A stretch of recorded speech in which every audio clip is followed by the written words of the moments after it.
More on the Woolwich attack, and let's join MP George Galloway. He's there in London. Mr. Galloway, in a recent tweet, you compared the Woolwich attackers with UK-sponsored Syrian rebels. What do you mean by that? Well, this was a grotesque and sickening act of murder involving either the attempt or the successful beheading of someone by fanatic extremists. The sort of thing that happens in Syria every day, except sometimes they even cut out the heart and the liver of the deceased and eat it on video for the entertainment of their brothers in the barracks afterwards. And Britain is helping to pay for that sickening barbarism in Syria. But when it comes close to home, happens on our own streets by the same kind of people. These people, influenced by the Al-Qaeda mindset, are exactly the same kind of people that we are paying for, arming, giving all kinds of war material and agitating to give them more in Syria.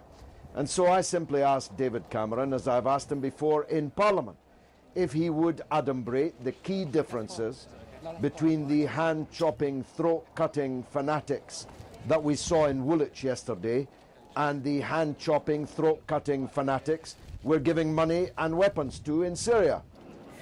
The London Mayor, Boris Johnson, he said it is wrong to blame UK foreign policy for this. So you would clearly disagree with that. And would you say that if we did pull out the troops from Afghanistan, we wouldn't get those sort of incidents again? Well, Britain has been helping to radicalise these extremist fanatics for a very long time, with its support for Israel in its crimes against the Palestinian people, with its participation in US invasions and occupations of Muslim countries. We have spawned across the world maybe tens, maybe hundreds of millions of radicalized Muslims, fanaticized by the injustice and the double standards of Western policy towards the Muslim world. And all I say is that in a kind of grotesque double whammy, we've now added to that by reprising our policy in the 1980s of actually helping to build a Frankenstein monster in Syria, and the very same raw material of radicalized, fanaticized extremists is being used. And it came back to haunt the United States, Spain and Britain and many other places after the Afghan experience, when we built the first Frankenstein monster. And now we're doing it all over again in Syria, as we did a year or so ago in Libya. So let me just quickly ask you, I know that you're very, very well knowledge about Islam, and some people say, is this something about Islam that is pushing people to do such extremist acts?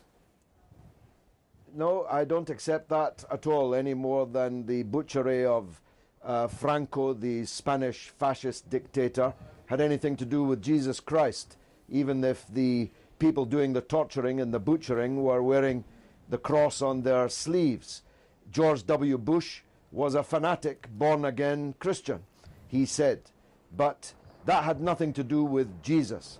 So I don't accept that at all. What is the case is that in Palestine, in Iraq, in Afghanistan, over this last decade and more, much more in the case of Palestine, Western complicity in murder and mayhem and misery in the Muslim world has generated extremism and fanaticism. So why, Mr. Galloway, do we see, why don't, if you're saying it's UK and US policy abroad, why are we seeing then this homegrown terrorism from these two suspects in Woolwich? They were brought up in the UK, they were educated in the UK.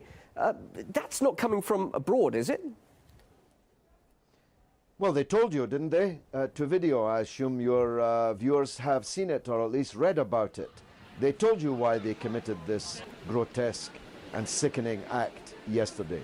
They told you from their own mouths that they were doing it because of the situation facing Muslims abroad. I see no reason to disbelieve them.